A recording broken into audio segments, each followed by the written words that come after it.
Welcome to this installment of the Moving to France webinar series. Host Zöe Smith will be joined by John Dislins, President and founder of Relocation Specialists, Please Help SAS. From visas to healthcare and everything in between, Zöe and John will cover the essential to-do list, ensuring you're well prepared for your move to France. Get ready to make your dreams of living in France a reality.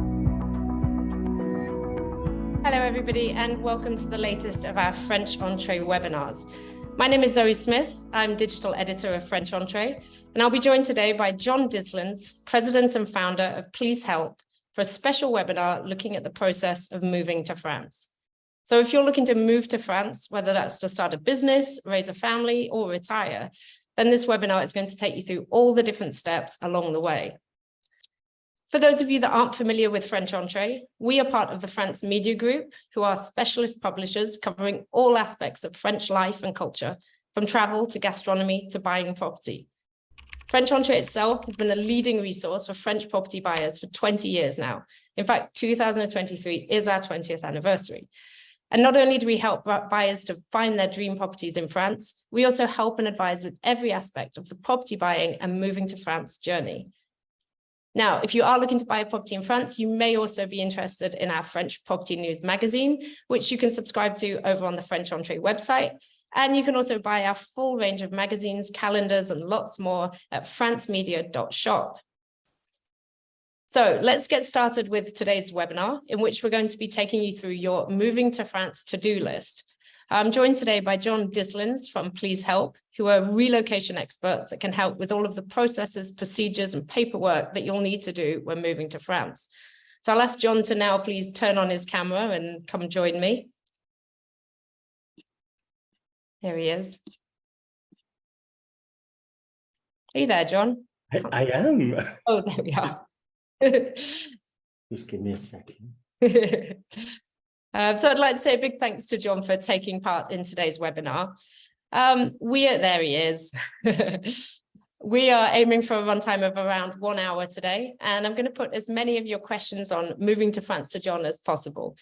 Today, we're going to be focusing on that first year or so of moving to France. So we'll be covering subjects such as visas, removals to France, customs declarations, mobile phones, healthcare, driving license exchanges, and French tax declarations. So lots of information for you today. A quick disclaimer before we get started, we will be covering topics such as French visas and French tax returns today. And while the point of this webinar is to help you understand these processes as best as possible, it's also important to recognize that all individual situations are different and there is no one-size-fits-all advice.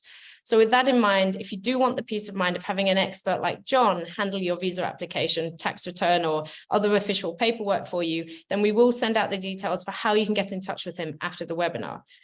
Right, well, that is more than enough from me, so we'll get started. First of all, I'm going to hand over to John just to introduce himself and give us a little introduction to Please Help and the kind of services that they offer. Over to you, John. Hi, Zöe. Thank you very much. Okay, yeah, Please Help was created in 2014, originally to help with people do administrative tasks whilst in France. We did, right off the bat, do visas for the US citizens coming to France. And as Brexit kicked in, it meant that we could automatically step in and help the British audience and clients come to France with the necessary visas. Thanks, John. Well, we're going to go over some of those key procedures for moving to France today. And the obvious place to start is visas. So, John, perhaps to get started with, you could give us a brief overview of the process of moving to France from a visa standpoint. So what are the main things that people need to know about when applying for a French visa? Sure. Okay. So when commencing a visa process, you want to move to France and you may have already had a look at a couple of houses, etc. But before you actually put pen to paper, you think to yourself, well, I really need to find out whether I can get the visa or not. Depending on where and what you want to do you want to go to France to retire? Do you want to go and run a gîte there? Do you want to set up a business there? All sorts of different questions are raised. So there are some different visa types. So a visitor long stay, don't be put off by the word visitor, because it is a long stay visa. It just means that you won't be working. And until you have settled status, obviously, it will remain visitor. Then obviously you do have the working element where you need a permission to work and so on. So this generally takes about 3 months. It's a month from starting to gather the paperwork. It might take you a month to get the appointment, and then maybe 15 to 20 days to actually get your visa back. And then obviously you can move to France. Right, okay. Great. So John mentioned there that there are a lot of different types of French visas. So in order for him to go into a little bit more detail, I'm actually going to run a little poll for you all now. And we're going to see, I'll just put this up on the screen for you now. Here we go. So the question is, what's your main purpose for moving to France?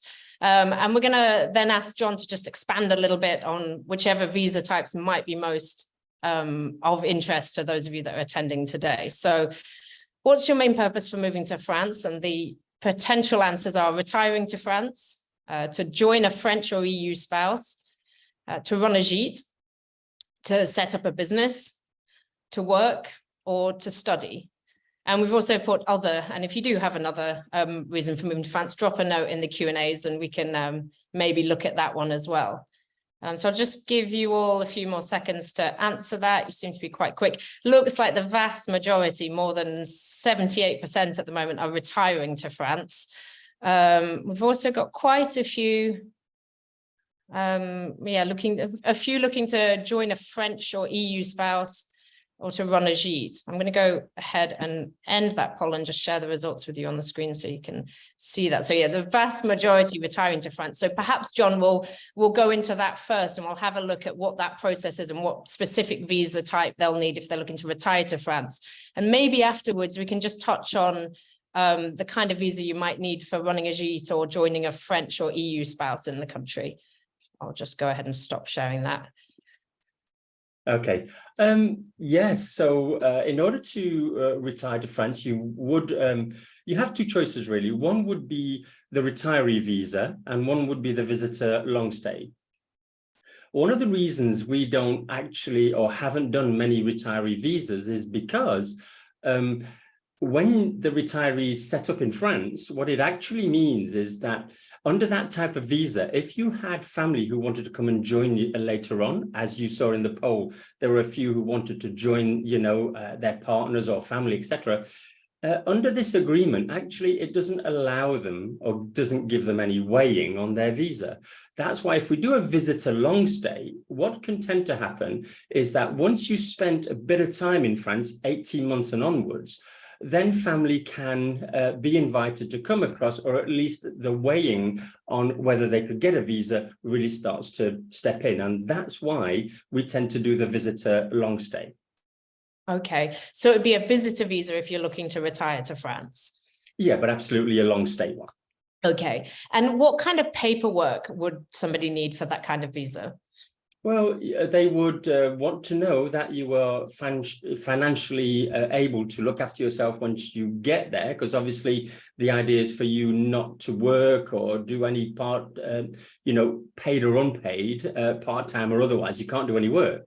So the idea is to, would your pension cover you? Are you buying your house outright? Would you have rent to pay? And all this comes into play. Okay. Let's touch quickly on visas for somebody who's looking to move to join their EU spouse or French spouse. What kind of visa would they need?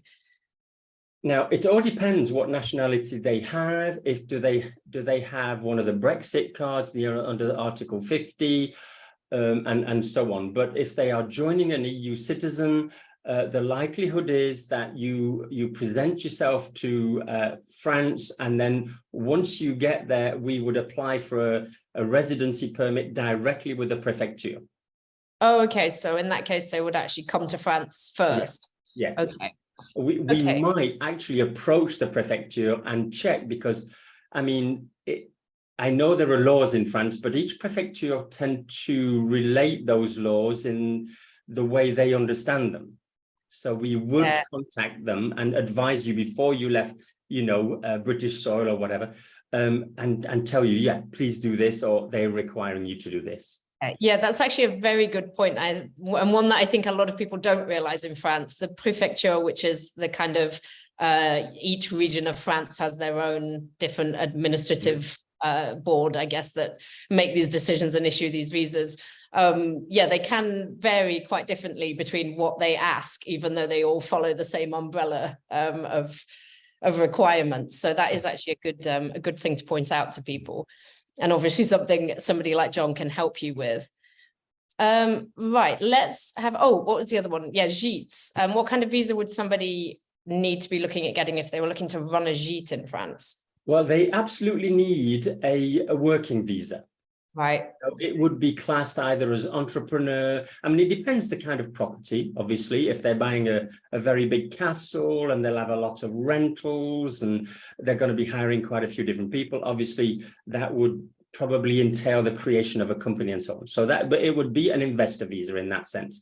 Otherwise speaking, generally you're talking an entrepreneur or commercial visa.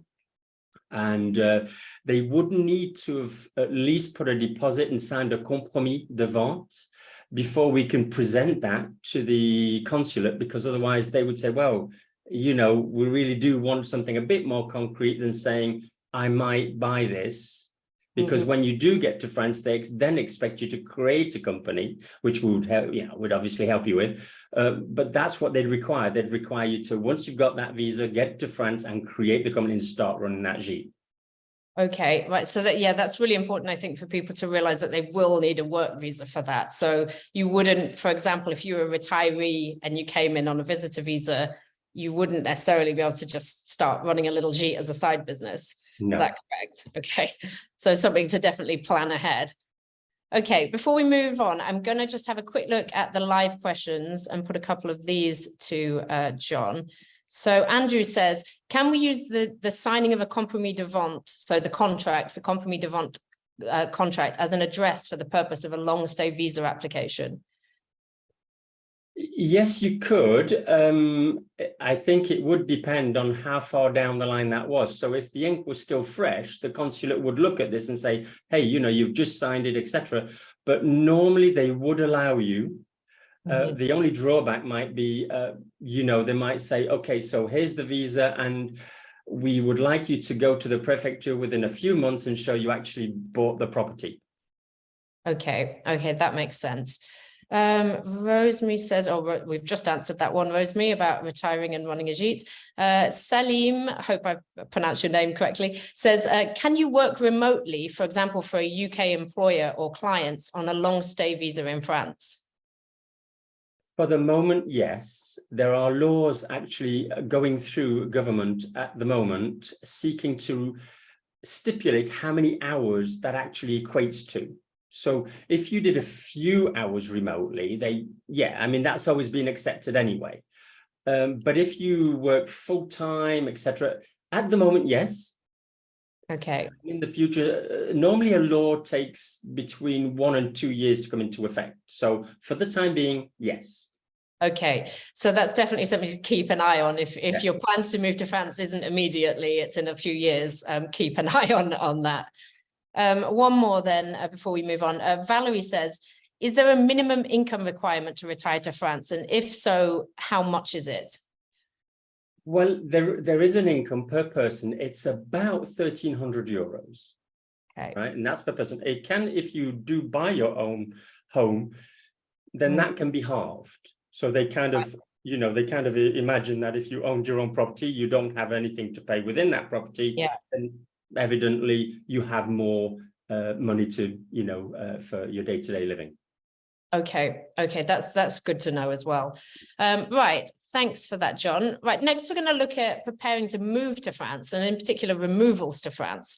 Now, I'm also going to pop another quick poll up on the screen, and we're going to just see, let me just find it for you. Here we go. And just see what stage you are in your moving to France journey. That should say journey. I It says jaw, I think. So what stage are you in your moving to France journey? Are you looking to move in the next 6 months, so quite soon? Looking to move in the next 1 to 2 years, so a little bit of a longer timeline. I already have my visa, so you're ready to go. I'm already in France. Perhaps some of you have already moved, or perhaps you're planning to retire to France one day, or perhaps you're still in the dreaming phase and you're just attending this webinar to get a little bit of information. Right, I'll just leave that up on the screen for a few more seconds. You're very quick at replying, so that does make my job a lot easier. And then I'll go ahead and end the poll. I'll do that now, and I will share the results on the screen. So it's a bit of a tie, really. The majority looking to move in the next 1 to 2 years, but quite a substantial amount also looking to move in the next 6 months. So I think this is the perfect webinar to be in. It should give you all the information that you need. Right, so let's get back to removals to France. Now, obviously, the biggest changes in this area are mostly going to concern British expats moving to France. So, John, could you give us a little bit of an overview of what's changed regarding removals to France and customs since Brexit? Yes, absolutely. So before, most people who bought a house in France or, found a property to rent, what they tend to do is they go to a removals company, or they just get a big van, they put everything in it and they cross the border. Somebody be following behind in the car, etc., with all the kids or whatever. So those days you can still do that. It's just a little bit more complicated. So, for example, your removals company would have paperwork to fill in. You need to give them an inventory of all the things you want to take, stipulated by box. And once they would then submit that to customs, and customs would say, okay, it's in light that they are moving there, so therefore we won't apply taxes on there. And for the vehicle that's following behind, you have a limited amount of time to go to customs, be it 48 hours normally, in order to explain that you're bringing the car across and you need to declare the car or the trailer or whatever else it is that you wish to bring across. Right. Okay. That makes sense. And so if somebody's using a shipping company, will the shipping company or removal company do all of that customs documentation for them? They will for the goods that they are shipping, but they obviously don't want to get involved with cars, trailers, or the Rolex watch that they're not actually taken across. So what you'll have to explain to them or ask them is, if I bring these things across, would you at least highlight them in the list that I give you, so that when customs look at them, it's already declared, please help, we'll do some additional customs paperwork, so that it's not a problem, as long as customs feel that we have told them. And generally speaking, we will tell them before you've even left the United Kingdom that you are coming across, here are the vehicle details, and can we have the additional documentation? Mm-hmm. And when people are moving to France, is there an allowance? Because I think I read that there is an allowance for people if they're bringing personal belongings over because they're moving country, that they won't need to pay extra taxes and customs duties and all of that on those belongings. Is that correct? No, I've not read such a thing. And Right. Just to let you know, I've seen lots of different lists, and some totally, the prices vary of what they're bringing in, and they usually don't pay anything. I think one of the rules you need to have is that you normally needed to have owned these for the last 12 months. They may ask you to prove this. And you must then promise not to sell it within the next 12 months, or you will be levied any kind of customs fees and VAT fees, which you normally would have paid inside the union. Okay, that makes sense. So they're really trying to make sure that these are your belongings that you've owned and you're not planning to sell on or anything like that. So, and just to mention a little bit more, even if you paid tax in one country, it's not necessarily valid as tax in another country as far as value-added tax is concerned. Okay, that's an important caveat. Okay, right, let's go to a few live questions now, because I can see there's quite a lot coming in. Let me see. Nick says, do you have to register your car in France? If I assume he's talking about importing a car from England to France. Do you have to register your car in France, and what's the process for doing that? You do indeed. Now, normally written down in law, you kind of have 1 month in order to do this. Now, obviously, what they mean by that is you've at least started the process going. Please Help does that as well. So it's one of the services that we offer. And basically, you know, you would need all the car documentation, you would need a certificate of conformity. I don't want to get into too many things, but the certificate of conformity, if you want to come to France, approach your car dealer or car manufacturer and ask for this document, because without that, registering your vehicle in France will be impossible. Right. Okay. So again, another thing that it's really important to plan ahead on. I'm going to keep saying that to people today. And the French government may actually want to inspect the vehicle to make sure that there's not been any significant changes, or that, you know, obviously that the rims aren't pure gold or something like that. Okay, that makes sense. Okay, Robert says, can you do the removals to France before obtaining a long stay visa? So I guess what he's saying is, are you able to move your belongings to France without paying taxes and charges if you don't have that proof that you're living in France or that you have residency in France? I would say that's rather risky. Some have done it. They've told me, because I said, oh, you know, I'm arranging the customs paper. Oh, I've done it. Okay. So they did move. They came across in the van, and many times customs don't stop you, etc. But if they stop you and you don't have the correct paperwork, well, obviously, you know, they're going to ask, what are you doing? And if you don't have the visa, they may ask you 30% of whatever value they estimate those goods in that vehicle. Oh, yeah. Okay. So, yeah, that does sound risky. And I think that's a good thing to point out. We've probably all heard stories about somebody who has done something. Doesn't always mean it's the best thing to do. I'm sure John will agree with me on that. Okay, one more question on this before we move on. Brian says, is this removals process similar for Americans? Pretty much. I mean, they have, they actually, funny enough, the consulates do a certificat de changement de résidence, which is a change of address one, which the consulates in the UK, well, they just don't do. Okay, so that might actually help people come. I think it would. I mean, Australia doesn't do it either. They say they'll only do it for the French citizens moving back to France. So I think the different consulates, again, a bit like the prefecture, they look at the laws and they say, okay, we're going to apply this law, but we're going to apply it, for example, in Australia, we're going to apply it for the French citizens, and in the UK, the same. Okay, that makes sense. Great. Well, thank you for that, John. Let's move on. Next, we're going to look at arriving in France and some of the things that you'll need to do in that first year of moving to France. So let's quickly touch first on mobile phones and getting connected once you arrive in France. So, John, what advice do you have for those moving to France and wanting to either use their own phone in France or take out a French mobile phone contract? All right. I think it does depend on the phone you have, how long you've had it, and which provider you have. One thing is for sure, call your provider, double check with them that your phone will work. This can be for the UK or the US. Make sure that it will work on the, on the bands in France. Make sure it's unlocked to other networks, because if obviously you're trying to get a French network to work on your phone and it's locked to your network, that won't work. So those are the things to double check and make sure. And also the roaming. If you have roaming, that's one of the things you need to double check. The laws have changed since Brexit, and many providers now, they give you a limited amount of roaming. So don't rely on that. If you have a dual SIM phone, most of the modern phones will have those. If it's unlocked, you can have best of both worlds. It means you can have your British SIM and a French SIM. And we've actually organized that with clients even before they've left British soil. If they've had an electronic SIM, they can just scan it. We can arrange it. They scan the barcode and they already have a French number.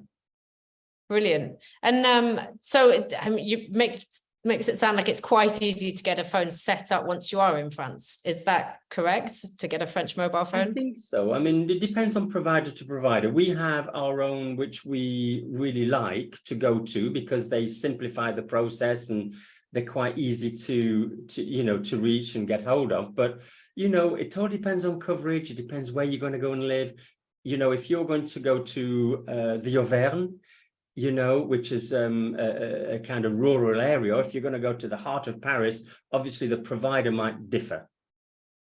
Okay, yeah, that makes sense. Okay, well, let's move on to the next subject, which is a big one, as we're going to take a look at healthcare. So, John, what do people need to know about moving to France regarding health insurance and then getting into the French healthcare system as well? It's a question we do have quite a lot. We do organize private health insurance. Things have moved on, so they used to cost thousands and thousands. Now they have been reduced as more and more people use them.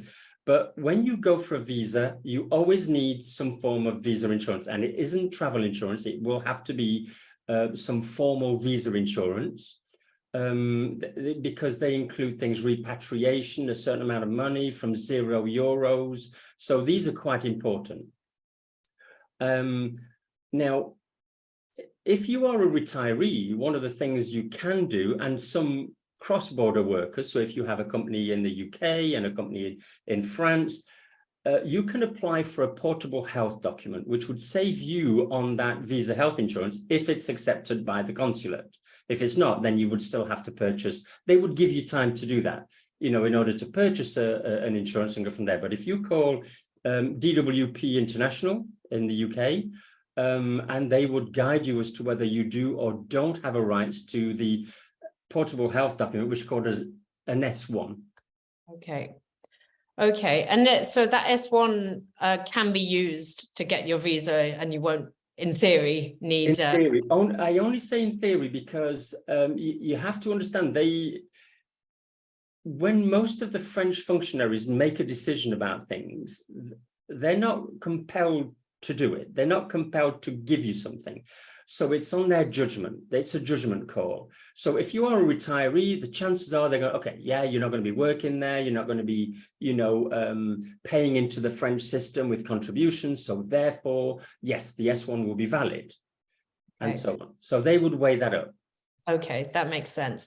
And what about getting into the French healthcare system once you've arrived in France? Is that something that's possible for everybody once they're resident in France? Yes, absolutely. So you could say after about 4 months of being on French soil, they do check the visa stamp when you came in. So when we compile a file to send over to the Caisse Primaire d'Assurance Maladie, which is basically the National Health Service, but for France, basically what happens is we send proof when you came in. Bearing in mind, you would have already validated your visa when you arrive on French soil anyway, so there's a little tiny process to do that. It does cost you €200, but that's part of the process. So, but anyway, 4 months into it, we prepare a file, we send it off, and then they would, within a month or two, all being well, they would reply to you with a French social security number. Okay, that sounds... And that's you in the system. And I know many people talk about the carte vitale, which is the little green health card. And just to let you know, that is a reimbursement card. So already when they send to you what's called as an attestation, which is like a letter saying you have rights, and your social security number is on there, you already have rights. The green carte vitale is a reimbursement card, meaning you get your money back quicker. Okay, yeah, that clears something up, I think, because I think a lot of people have probably heard that these carte vitales can take a very long time to come through. Sure. But as you say, you do actually get your social security number a lot quicker. And I think I had a provisional number initially as well. And yes. So you are actually covered quite quickly, even if you haven't got that nice little green card yet. Right, let's have a quick look at a few live questions. I've got Albo and Mike that say, I have German citizenship but live in Canada. My husband is Canadian. If we go to France, how do we get health insurance to cover us in France? Neither of us have any significant issues.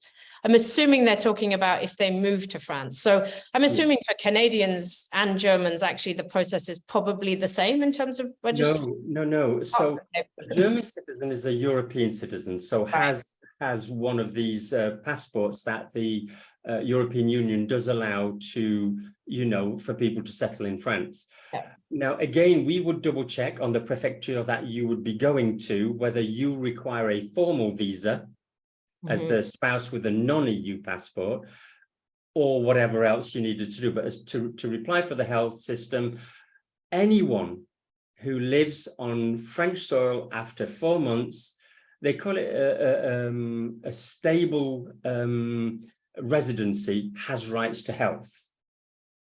Okay. Whether they pay additional sums of money to get access to that healthcare, which is very rare, is another matter. So I'll give you an example. Somebody who is inactive, doesn't get a retirement or anything else, but does some type of work, they may be asked to pay into the system a certain amount of money. Okay, that makes sense. Julian says, does my partner's S1 cover me as well? That depends on DWP. I have seen it where clients have requested that the spouse or partner be included on the S1. Sometimes they say yes, and sometimes no. I mean, it would depend if, for example, they have they're in their own right, they have rights or not. So that would depend. Okay. Okay. Somebody else has put, what if I have a lot of medications? How do I plan for that? Right. So what I would suggest for this is you go to your GP or your specialist and you say, look, I'm looking to go to France. What would be the option? They might say, look, depending on the type of medication, they may or may not be allowed to give you, like 4 months worth, depending what it is. So they may say to you, okay, well, what you do, what I propose, there are 3 options. The first option is actually just come back to the UK a month and a half or 2 months into your trip. I will do you another, prescription, and, you can get that filled in. Sometimes French chemists will actually give you the medication from a British prescribed doctor. And again, we'd have to find that. It's not every chemist that will do that. Or thirdly, like I say, you need all the medication. You need literally, you bring all the medication and you have enough. Okay, that makes sense. Okay, great. Thanks, John. Let's move on to the next topic, which is driving licenses. So this is another big concern for those moving to France. If someone moves to France, will they need to exchange their driving license for a French one? And how do they go about doing this? Okay. So again, you'll be happy to hear we will help you with this, but otherwise you do approach the French government, you have a year. So from, again, that famous stamp in that passport when you arrive. So I would suggest that when you go through the border control and they've only stamped one of yours, we've had that before, just present it and ask, could you stamp mine? Because that's so important, because, for the driving license application, you have a year from the date of that stamp. So if you don't have a stamp in your passport, they're going to go, well, you never came. So that's kind of important. So you have a year for that driving license to be exchanged. And, really at the end of the day, you don't need that many things. You just need to make sure that your driving license is valid, okay, and in date, and not just about to expire. I think that is a big thing. If ever you have a driving license and it's due to expire in, I don't know, 2 and 3 months, but you're applying for, you've already got your visa, I would suggest you get another license with the full time amount on it, and then you've got plenty of time to exchange it. Okay, that makes sense. So for somebody with a UK license, will that still be valid? Well, actually, for any license, will my driving license still be valid in the UK or America, for example, if I exchange it? Yes. You have to be careful about the America one, because certain states want only a US license when you drive a US vehicle. Okay. There are international driving licenses which you can apply for from France, just like any other country. So they should be valid. But again, the US, there are certain states which can be a bit, awkward with the police. In the UK, there should be no such problem. The only time we've ever had that kind of problem, or we've heard back from that kind of problem, are from rental companies. They can hear you're British and everything else, and then you show them a French license. Yes, but can I have your British one? Well, no, I exchanged it. So, just explain to them, I think this is still valid, and they know. Okay, that's a good tip. Yeah. Let me just have a quick look if we've got any live questions on this subject. Nancy says, if I drive to France, where do I go to validate my entry date? The prefecture? I actually don't know if this is possible. It's actually online. Okay, you can actually do this online. Yes, absolutely. So you do it online, and most of the time it works. I would suggest sometimes leaving it a good week or two before you try it, because sometimes the visa numbers aren't recognized. And then the person has a small heart attack, like, wow, what's happening? That kind of stuff. But no, it will go into the system. Sometimes it just takes a little while. So it is online. You go through the process. It does cost €200. And then after this process, you will receive a letter, maybe by email or by post, from the Office of French Immigration and Integration, who you just go through for a quick appointment, in order to, but they don't really say anything. I think it's a quick medical that you have, in the sense of they do an x-ray to check you haven't got like tuberculosis or something. And that's pretty much the whole thing behind it. And then that's it. They just welcome you to France. Okay, that's reassuring to know. Right, okay, let's take a look at another big subject, tax. So obviously a crucial consideration for those moving to France is taxes. So John, what do people need to know about French taxes when moving to France? Right, okay. So first of all, it's obligatory, okay? It doesn't matter where your income is from. If it's in the US, only in the US, or only in the UK, if it's only pensions, etc. If you only have a small amount of income, from €0 every year, you will have to submit a tax return. So, which means that they do theirs in, how can I put it? They do theirs late. So in May 2023, they did the year January through to December 2022. Okay, so it's always in arrears. And you go online, you declare all that. The first year, you may not be able to do it online. You will have to submit a paper one. You could go to the local tax officers if you can find one that's open. So you could go in there and they might try and help you with it. It depends how busy they get, really. Okay, brilliant.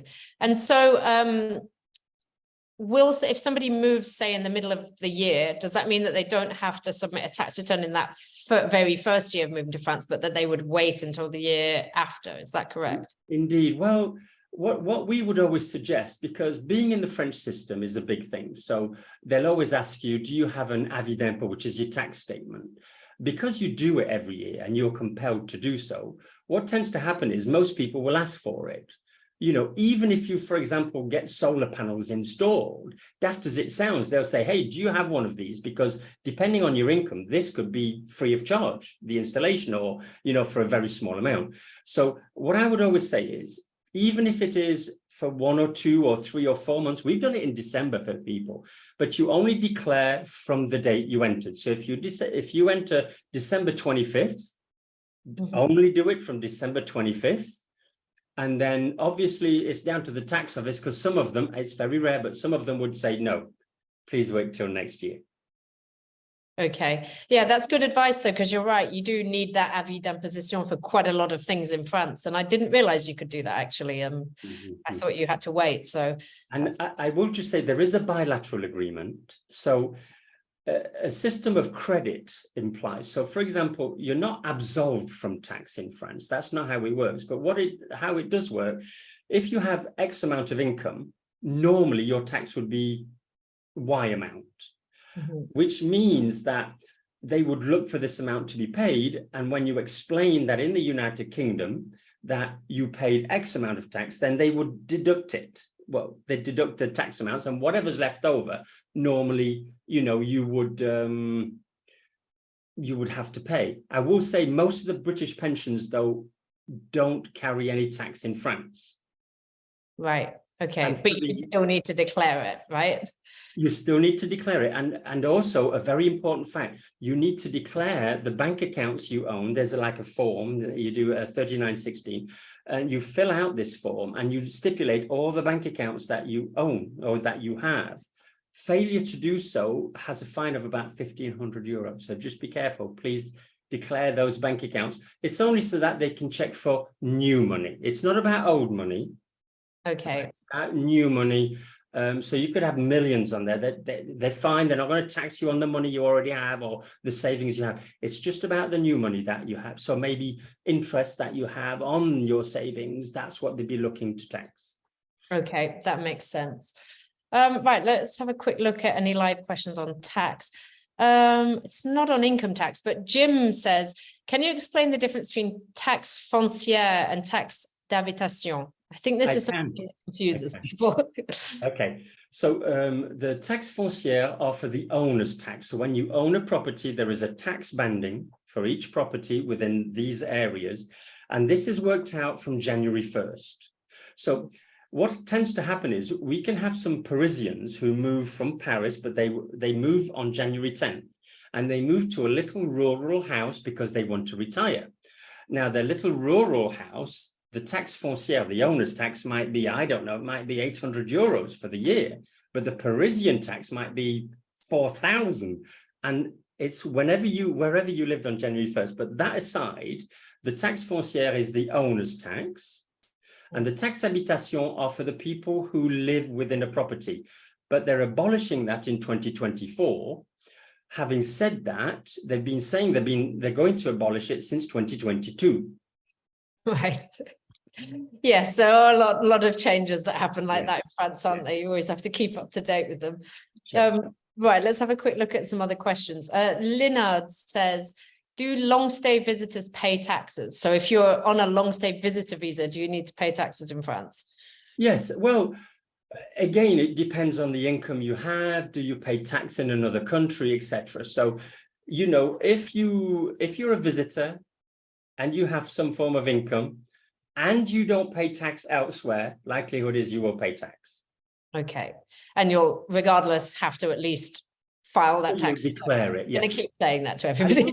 I will say, as a US citizen, on the mainstream, you usually don't get taxed. I'm not saying there'll always be a €0 tax bill, but as a rule of thumb, the contributions, the social contributions, and the tax amounts usually are levied against the tax, you know, that you pay in the US. But then I don't think the French government want to step too much into that arena. It's a very, very strong bilateral agreement. Oh, which answers the question that I think it's had, which is, does the bilateral tax agreement also apply in the US? So there is one in place. Yeah, very strong. Okay. Rosemary says, are the taxe foncière and taxe d'habitation annual fees? Yes, absolutely they are, yeah. I will just mention that the first time you get the taxe foncière, you'll have to pay that up front. And then what you can then do, you can't owe them money. What you can do is you can preempt paying them. Okay. And they usually split it into 10 payments, not 12. They like to be ahead of the game. Okay. Great. Right. Well, let's move on from taxes. Before we go to more live questions, so I want to get as many of your questions to John as possible. I'd like to just give John a bit of a chance to just explain how a consultation might go with Please Help. And I know you said some of the services that you offer, but if I was moving to France and I came to you for that initial consultation, and what would you be able to offer me in terms of helping me and guiding me through that first year? Okay, so what we tend to do anyway, we'd formalize a meeting. That meeting is free. You know, we will go through general steps. And I think mainly from what you can hear in the webinar, you know that, we do certain things and they include most of the topics we've spoken about today. But then we'd speak a lot about yourselves. What do you want to do? Are there any special requirements? Do you have children? Do they need going to school and that kind of stuff? So we'd be speaking about all that. And the idea is to really try and strategically look at what you really need. And I know there are some standard steps that everybody needs to take, but there's, a family might have certain needs, or, a retired couple might have several needs, or, maybe they have a disability, which definitely needs addressing. Just because you move to France, it doesn't disappear. So, when we approach the health system, we would do a separate application for that, and we wouldn't charge anything for that we just include that as part and parcel of the service. So yeah, that's more or less how it would go. And then from there we would send you a contract for you to have a look at. It would detail everything we've spoken about. It would highlight what we do, when we do it, how long it takes us to do it. Everything's in there. And if you want to go ahead, it's all electronic, no need to print everything off. So you could sign it electronically with your mobile or your laptop or whatever, and send it back to us. And then we would approach you after that. Okay, brilliant. And then, and you can help people with these processes that we've been talking about today, for example, putting the application in for a driving license or getting their social security number so they can enter the healthcare system, things like that. Absolutely. And I think that not only at that initial interview or meeting, we kind of talk about the different needs, but when we start to gather the paperwork for the visa, we preempt the actual renewal of the visa when you get to France. So the idea is to try and get a good idea of what it is you want to do, what you'll be doing in 12 months, and to really have you in a place where you're quite happy. So, and having done all the different elements within that process that you need, some of them it's just a few steps, some of them it's quite a lot of different steps to get into place. So yeah, we would look at all of that. Brilliant. Okay, right. Well, we've got about 10 minutes left, so I'm going to get through, or try and get through as many of these live questions as possible. So they might be on varying subjects as I just go through them. Right, Christopher says, many Brits have acquired an EU passport. At what point would they need a carte de séjour? So I guess this is a question for people that have EU citizenship. Do they need a carte de séjour in France? Well, it depends. So as in the couple, the Canadian couple, if one of you is an EU, part of the EU member state, and one of you is not, they may actually do both of you a titre de séjour. Right. Okay. So we see that quite often, and it does depend on prefecture to prefecture. I know, for example, in the 33 in the Bordeaux region, in the Gironde, they were not doing any for EU citizens, any titre de séjour whatsoever. But you could say, for example, in the Tarn and Garonne, in the 82, they would outright every single time when somebody goes in with a non-EU spouse or partner, etc., you will get a titre de séjour. And I will just want to mention that when you declare a spouse or a partner, they will ask proof that not only you are a spouse, obviously through the marriage certificate, but that you do live at the same address. And usually you'll do things like you'll have utility bills in your names, or you might have a tax return in, at the same address, and etc. Especially so for US citizens, especially so for partners. So when you're not married, a partner is deemed when you've been officially together for 5 years. Okay. You can actually get a French pact. It's like a civil partnership. It's only valid in France. If you've been paxed for 6 months, then they will class the fact that, you are together. But if you have 5 years worth of tax returns or something like that, it's much better to put that in the file, and then it'll go through. Right. Okay. That's interesting. Yeah. Well, I didn't know that. Whilst we're on the subject, could you just explain, because I think people get a bit confused about this. Could you explain what the carte de séjour is and how it differs from the long stay visa? Okay. So a visa can only be acquired from outside the European Union. Mm-hmm. And a resident, or I would actually say a card allowing you to stay in France.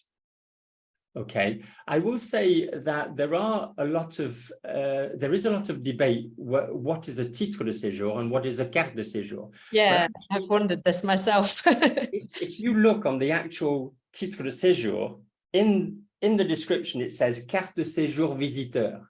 So one can't say that one's a titre de séjour is an entitlement. And a carte de séjour is the physical card normally.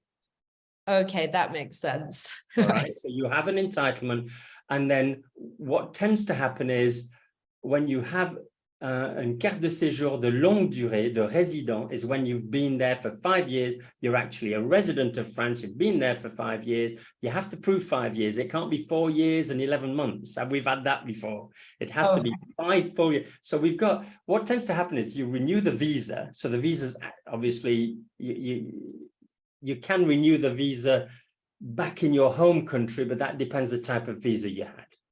But normally you would renew your visa in France with a titre de séjour, and you tend to do it 2 or 3 months beforehand. Okay.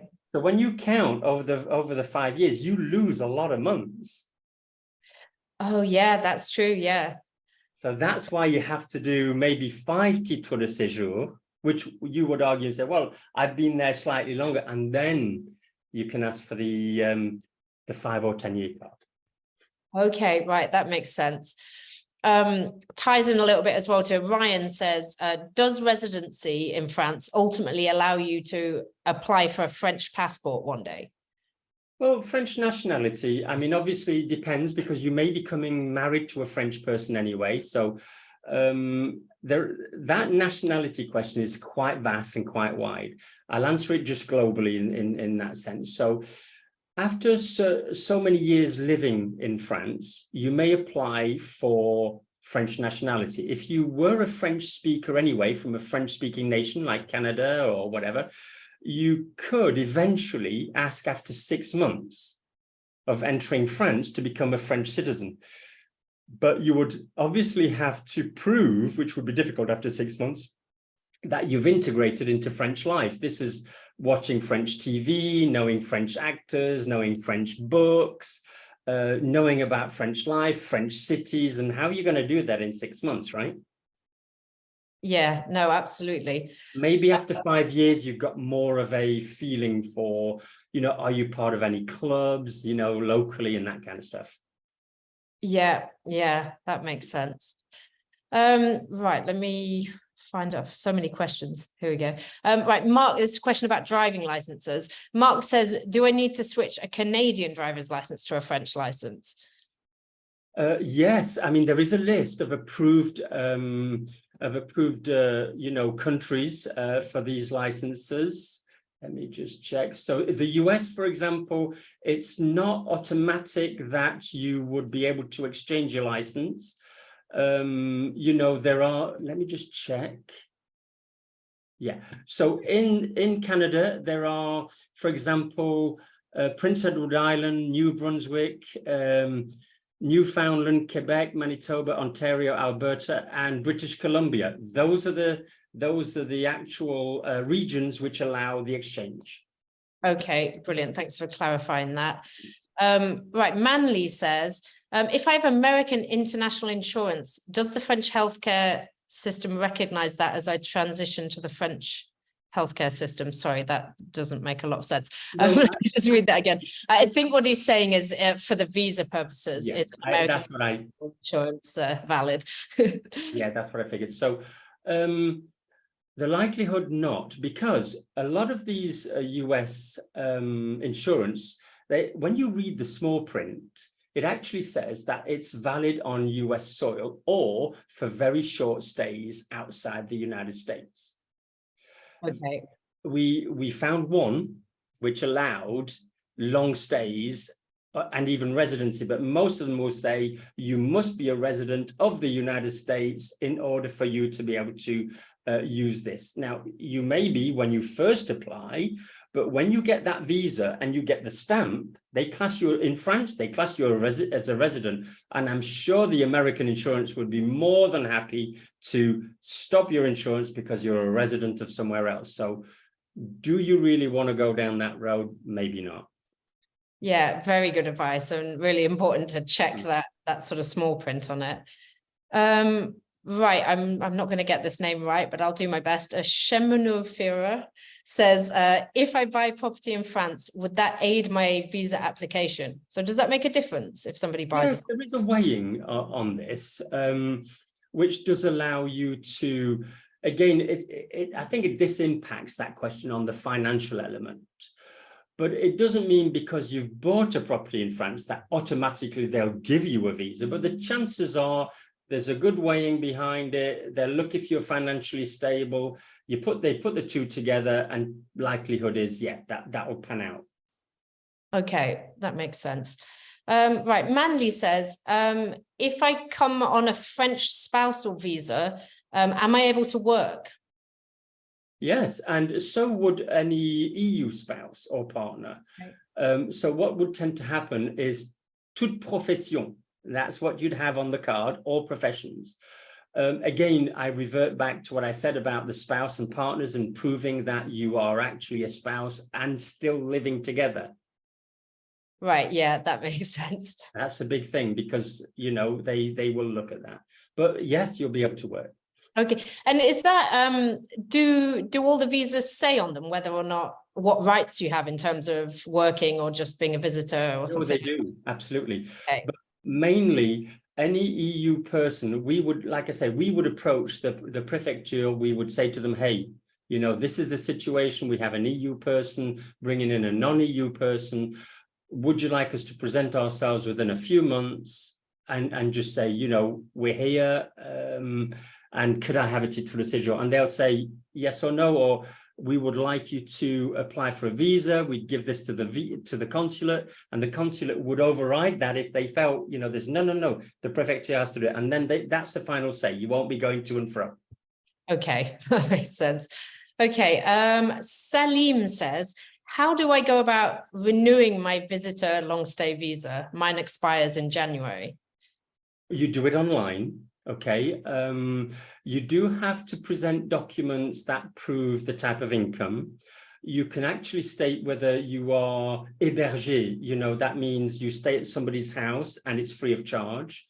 They will check. So if you tick that box, you know, they will say, oh, okay, could you please provide, you know, the usual statements and etc. So, you know, it should be in French. Okay, so if you provide any proof of anything of any kind, it should be in French. Okay, great.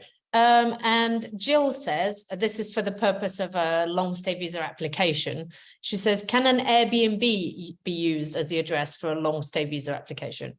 You know, sometimes even in the purchase of a house where we talked about the compromis, I almost hesitated. I wanted to say, you know, what I might suggest is for a few months, you book an Airbnb or booking.com, you know, don't mean to, you know, do any plugins or whatever, but, you know, I think that is an option, but you can't do it like for a week. It must be 3 months, something like that. And it might be worth checking with the owner if they will give you a statement that, like an attestation, to say you're staying there. You know, it's an added bonus. It's a nice touch, and you can present that to the visa people. And it does mean you prove rather than just a receipt, but the receipts do work. Okay, that's interesting because I've heard various different things on there, but it's interesting to know that it's potentially possible. Yeah. Right, we're going to have to wrap up there because we're running out of time. So thank you to everybody who's attended today, and a big thank you to John for giving up his time and answering all of your questions today. If you do have any additional questions or you want to get in touch with John and please help, then look out for our follow-up email, which will have all the details of how you can do that. We'll also be sending out a link to the webinar replay in case you want to listen to this one again. I know there's been a lot of information in this, so you can go back and watch it as many times as you'd like. If you enjoyed today's webinar, keep an eye out for more FrenchEntrée webinars over the coming months. We have upcoming webinars that will be focusing on second homeowners in France, moving to France with a family, French real estate and investments for Americans, and many other topics. And we'll be announcing details of those very soon. You can sign up for our weekly newsletter over on the FrenchEntrée website to make sure you stay up to date. And don't forget to subscribe to our FrenchEntrée YouTube channel so you can watch the replay of today's webinar and all our other webinars.